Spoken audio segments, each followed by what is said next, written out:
नमस्कार, मैं रचना शर्मा। चढ़ती कला टाइम टीवी देख रहे सभी दर्शकों का स्वागत करती हूं। आप देख रहे हैं हरियाणा न्यूज। समाचारों की शुरुआत से पहले एक नजर आज की मुख्य सुर्खियों पर।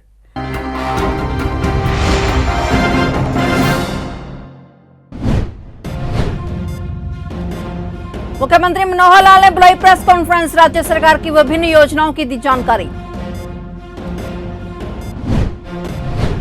2 दिसंबर से 19 दिसंबर तक धर्मनगरी कुरुक्षेत्र में मनाया जाएगा अंतर्राष्ट्रीय गीता महोत्सव। महोत्सव में देश ही नहीं अपितु विदेशों से पहुंचेंगे कलाकार।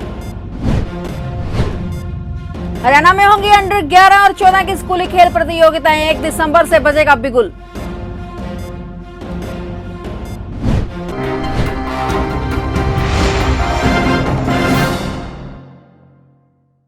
और अब समाचार विस्तार से। आज हरियाणा के मुख्यमंत्री मनोहर लाल ने प्रेस कॉन्फ्रेंस बुलाई। प्रेस कॉन्फ्रेंस में सीएम मनोहर लाल ने सरकार की विभिन्न योजनाओं की जानकारी दी। सीएम ने कहा कि हमारा उद्देश्य है कि सरकार की योजनाओं का लाभ सभी लोगों तक पहुंचे और अधिक से अधिक लोग राज्य सरकार की विभिन्न योजनाओं से लाभान्वित हो सके। मुख्यमंत्री मनोहर लाल ने प्रेस वार्ता करते हुए सरकार द्वारा जारी विभिन्न योजनाओं का विस्तार से विवरण दिया। मित्रों, आज एक विशेष कार्यक्रम की लॉन्चिंग उसके नाते से आपके साथ रूबरू हो रहा हूं। मैं आपको जैसे मालूम है, हमने एक कार्यक्रम शुरू किया था, परिवार पहचान पत्र, जिसकी सर्वदूर उत्सुकता भी है, जानकारियां भी लोग ले रहे हैं, जिनको पता लग रहा है उसकी सराहना भी कर रहे हैं कि हरियाणा के हर परिवार का जो डाटा है वो हम योजनाओं को, लोगों के हित के लिए जो भी योजनाएं बनती हैं उन योजनाओं को बनाने के लिए उसका उपयोग करेंगे और हर किसी की आवश्यकताएं, हर किसी की क्षमताएं, आवश्यकताओं की पूर्ति के लिए सरकार योजनाएं बनाएगी और क्षमताओं का उपयोग कैसे किया जाए इसकी भी हम योजना बनाएंगे। प्रधानमंत्री जी ने ये कहा कि सबका साथ, सबका विकास, सबका विश्वास और सबका प्रयास, उसी के अंतर्गत ये सब योजनाएं हैं।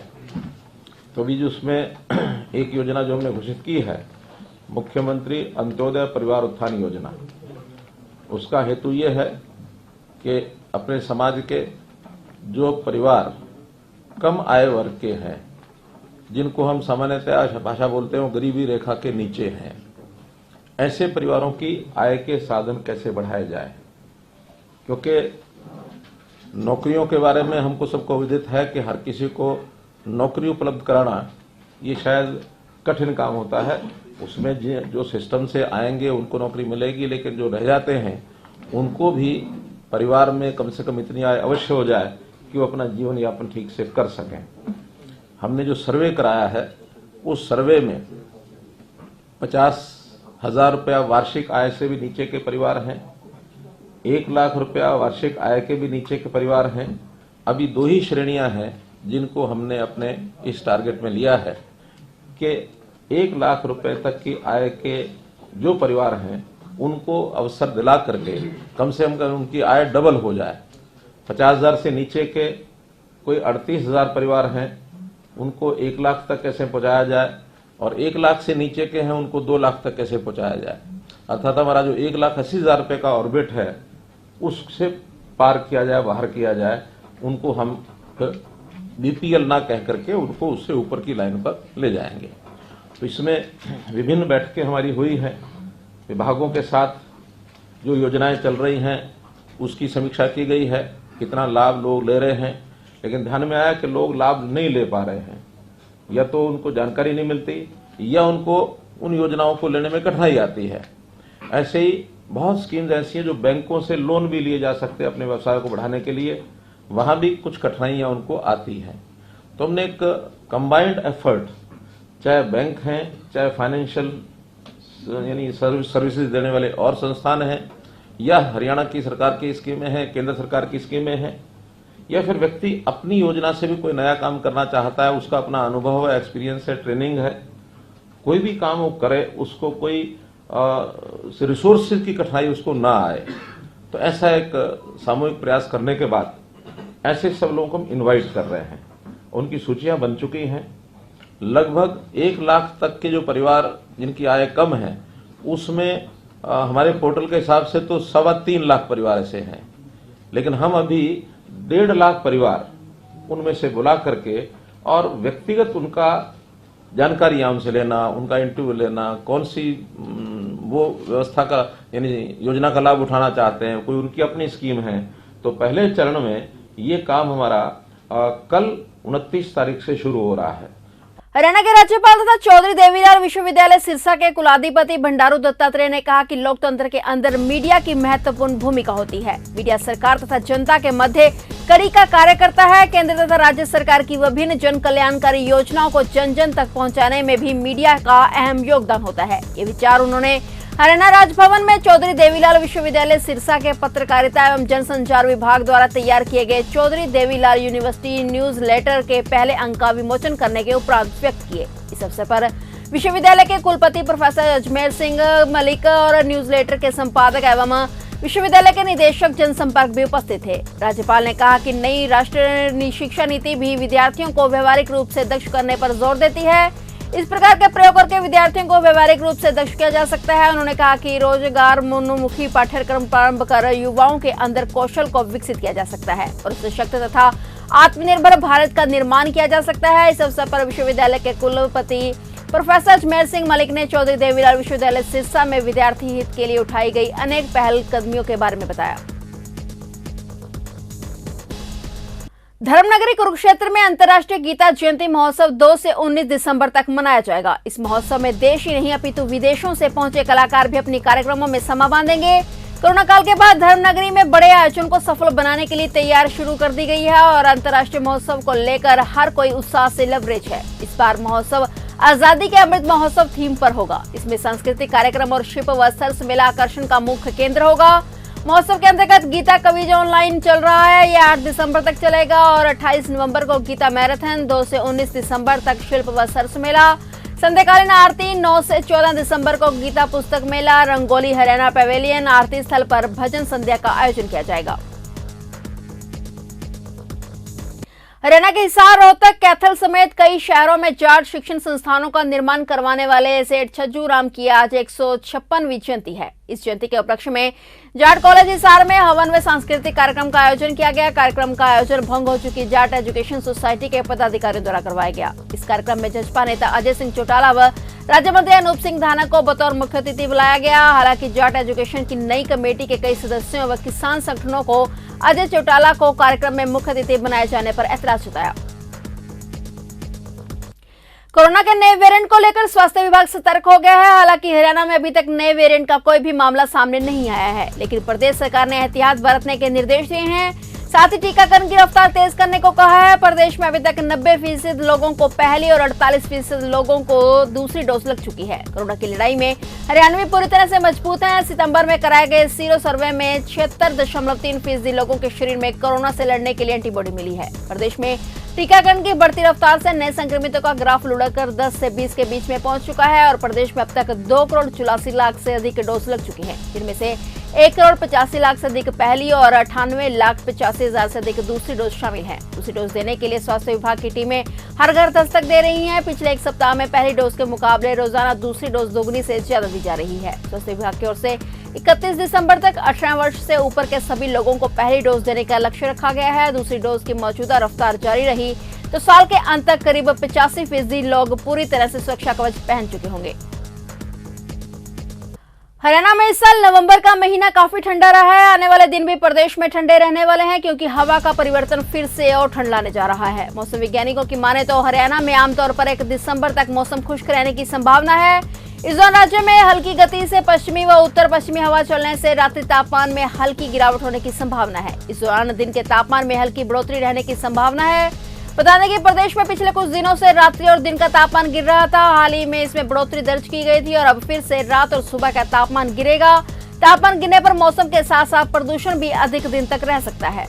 हरियाणा में अंडर 11 व 14 की राज्य स्तरीय स्कूल खेल प्रतियोगिताओं का विगल 1 दिसंबर को बचेगा। विद्यालय शिक्षा निदेशालय की ओर से अंडर 17 व 19 की राज्य स्तरीय स्कूली खेल प्रतियोगिता रद्द करने के बाद अब मौलिक शिक्षा निदेशालय ने अंडर 11 व 14 की राज्य स्तरीय स्कूली खेल प्रतियोगिता पार्ट 1 का कैलेंडर जारी किया है। इसके अनुसार 1 दिसंबर से 18 दिसंबर तक प्रदेश के 22 जिलों में से चयनित 16 जिलों में 32 विभिन्न प्रकार की खेल प्रतियोगिताएं आयोजित की जाएंगी। राज्य स्तरीय स्कूल खेल प्रतियोगिता का शुभारंभ 1 दिसंबर को फतेहाबाद, फरीदाबाद, पंचकुला, अंबाला व रेवाड़ी जिलों से किया जाएगा। वहीं समापन पानीपत, सोनीपत, भिवानी व चरखी दादरी में किया जाएगा। बता दें कि विद्यालय शिक्षा निदेशालय ने सीबीएसई के प्रथम सेमेस्टर की परीक्षाएं चलने के कारण अंडर 17 में 19 की राज्य स्तरीय स्कूली खेल प्रतियोगिता को रद्द कर दिया था। अब यह प्रतियोगिताएं परीक्षाएं संपन्न होने के बाद ही कराई जाएंगी। इस प्रतियोगिता के चलते जिला कुरुक्षेत्र में हॉकी व साइकिलिंग से संबंधित लगभग 1000 खिलाड़ी जुटेंगे और इसके अलावा प्रत्येक टीम के कोच व मैनेजर भी अपनी टीमों के साथ आएंगे, जिनकी संख्या करीब 200 के करीब हो सकती है। जिला कुरुक्षेत्र में टीमों के ठहरने, खाने पीने की व्यवस्था करने के लिए अधिकारियों की ड्यूटी लगा दी गई है। मामला दिल दहलाने वाला है जब मोटरसाइकिल सवार बदमाशों ने घर में घुसकर अचानक फायरिंग कर दी। यह घटना नारायणगढ़ के हुड्डा कॉलोनी के सेक्टर 4 की है। बदमाशों के 5 फायर में वकील गौरव गोयल की पत्नी रूबी गोयल घायल हो गई और रूबी के पांव में एक गोली लगने से वह बुरी तरह घायल हो गई। जानकारी के मुताबिक 5 महीने में वकील में से 1 करोड़ की फिरौती की मांग भी की गई थी। घटना सीसीटीवी में कैद हो गई और पुलिस मामले की जांच में जुट चुकी है। करनाल के सेक्टर 12 में करनाल जोन की तरफ से डेरा सच्चा सौदा की तरफ से साईं मस्ताना जी का जन्मदिन बड़ी धूमधाम से मनाया जा रहा है। जन्मदिन की खुशियां मनाने के लिए सेक्टर 12 का पंडाल भी छोटा पड़ गया है। डेरा सच्चा सौदा के संस्थापक बेपरवाह शाह मस्ताना जी महाराज के जन्म दिवस के अवसर पर विशाल नाम चर्चा का आयोजन किया गया, जिसकी शुरुआत ब्लॉक भागीदास ने पवित्र नारा बोलकर की, जिसके बाद शब्दवाणी बोली गई। गरीब व जरूरतमंद परिवारों को राशन व गर्म कंबल वितरण किए गए। इस दौरान करनाल जोन से हजारों साध संगत ने भाग लिया। विश्व हिंदू परिषद की कलायत इकाई की बैठक जिला संयोजक गोपाल भट्ट व जिला मंत्री निशिकांत शर्मा ने ली। बैठक में 4 दिसंबर को कैथल में आयोजित होने वाले 1 दिवसीय अभ्यास वर्ग को लेकर विचार विमर्श हुआ। जिला संयोजक गोपाल भट्ट ने बताया कि अभ्यास वर्ग में विभाग के 4 जिलों में वीएचपी कार्यकर्ता भाग लेंगे और बैठक में जिला संयोजक गोपाल भट्ट, जिला मंत्री निशिकांत शर्मा, जिला उपाध्यक्ष वीरभान निर्मल, प्रखंड अध्यक्ष राधेश्याम भट्ट, प्रखंड मंत्री संजय सिंगला, शमशेर सिंह व कैलाश गुप्ता मौजूद रहे। विश्व हिंदू परिषद की बैठक हुई है, इसमें क्या क्या एजेंडा था, इसमें क्या विषय क्या थे? विश्व हिंदू परिषद का जो है ना 6 महीने के बाद या साल वर्ष वर्ग में अभ्यास वर्ग लगते हैं, जिसमें कार्यकर्ताओं को प्रशिक्षण दिया जाता है कि समाज का काम किस प्रकार से हमें करना है। कार्यकर्ताओं के गुण निखरे, कार्यकर्ताओं को काम करने का तरीका हो, क्योंकि कार्यकर्ता ही समाज की रीढ़ की हड्डी है। कार्यकर्ता ही समाज को जो है ना संस्कार और संस्कृति के निमित्त जो है ना जागृति करते हैं और ऐसे कार्यकर्ताओं में विश्व हिंदू परिषद, बजरंग दल और अन्य जो गतिविधियाँ अपनी हैं, जैसे संत समाज के निमित्त होती हैं, मंदिरों की रक्षा है, ये सारे के सारे जो है ना कार्यकर्ताओं में गुण बढ़ने के लिए उनका प्रशिक्षण होता है और उसी के निमित्त विभाग कलायत में हमारी बैठक। कलायत विधानसभा में पड़ने वाले बड़सीकरी गांव में पूर्व बीजेपी राजकुमार सैनी सांसद ने पुरुषोत्तम के विवाह में शिरकत की। इस मौके पर उन्होंने कहा कि आज बीजेपी, कांग्रेस व इंडियन नेशनल लोकदल का कोई भी वजूद नहीं है।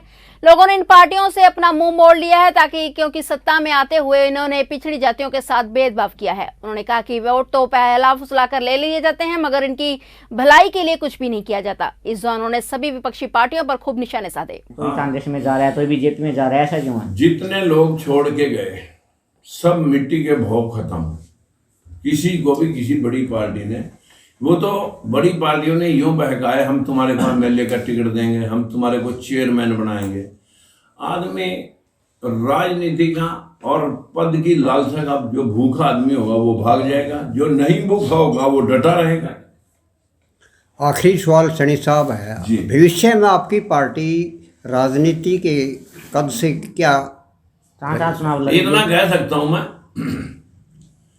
कि आज कांग्रेस के अंदर कल 3 कांग्रेस हैं।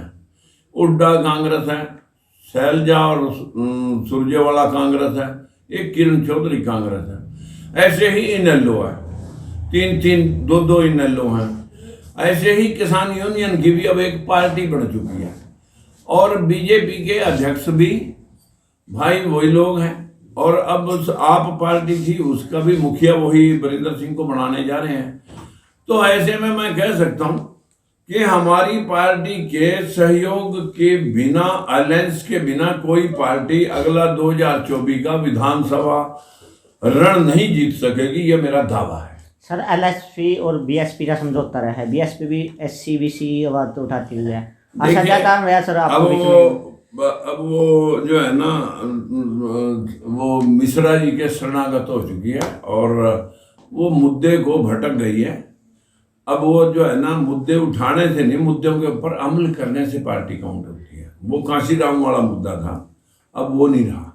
धन्यवाद। विवेकानंद मानव सेवा सोसाइटी कालका पिंजौर द्वारा गीता भवन में rotary blood bank sector 37 Chandigarh के सहयोग से 20वें रक्तदान शिविर का आयोजन किया गया। रक्तदान शिविर के मुख्य अतिथि एसडीएम कालका ममता शर्मा ने ज्योति प्रज्वलित करके शिविर का शुभारंभ किया तथा सभी रक्तदाताओं को शुभकामनाएं दी। शिविर के लिए 150 लोगों ने पंजीकरण कराया और 107 यूनिट तक रक्त एकत्रित किया गया। कैंप लगाती है तो इसके बारे में हम क्या बताएंगे? कि विवेकानंद मानव सेवा सोसाइटी ने आज मुझे यहाँ पे इनवाइट किया ब्लड डोनेशन कैंप में, और यहाँ की मुझे पता लगा कि ये लोग बहुत ही सराहनीय काम कर रहे हैं। यहाँ पे डोनर्स जो हैं फ्रीक्वेंटली ब्लड डोनेट करते हैं, और ब्लड डोनेशन अपने आप में एक बहुत नॉबल कोर्स है जो आपको पता ही है कि किसी की जान बचाने में कितना ज़्यादा महत्वपूर्ण होता है। तो मैं बहुत बहुत धन्यवाद करती हूँ विवेकानंद मानव सेवा सोसाइटी का मुझे यहाँ बुलाने के लिए, और जो ये सोसाइटी के लिए काम कर रहे हैं मैं इनकी बहुत बहुत सराहना करती हूँ। Thank you. बढ़ते प्रदूषण के प्रति बच्चों में जागरूकता फैलाने के लिए अंबाला जिले के कड़ासन के गगनदीप हाई स्कूल में एक एजुकेशनल फेयर का आयोजन किया गया। इस कार्यक्रम के माध्यम से बच्चों में पर्यावरण बचाने के प्रति जागरूकता फैलाई गई। स्कूल के प्रबंधक अमरजीत सिंह ने बताया कि इस एजुकेशन फेयर में कुल 110 बच्चों ने भाग लिया है। इसमें बच्चों ने वाटर हार्वेस्टिंग जैसे विषयों पर मॉडल बनाते हुए जल बचाने और पर्यावरण को सुरक्षित रखने का उदाहरण पेश किया। उन्होंने बताया कि इस एजुकेशन फेयर का मकसद बच्चों में पर्यावरण के प्रति प्रेम जागृत करना और पर्यावरण बचाने में बच्चों का योगदान को उभारना है। अमरजीत सिंह ने कहा कि स्कूल में पहले भी इस तरह के कार्यक्रम आयोजित किए जाते रहे हैं और उन्होंने बताया कि सामाजिक कुरीतियों से लड़ने और पर्यावरण बचाने के लिए बच्चों में अवेयरनेस फैलाने के लिए भविष्य में इस तरह के कार्यक्रम आयोजित किए जाएंगे।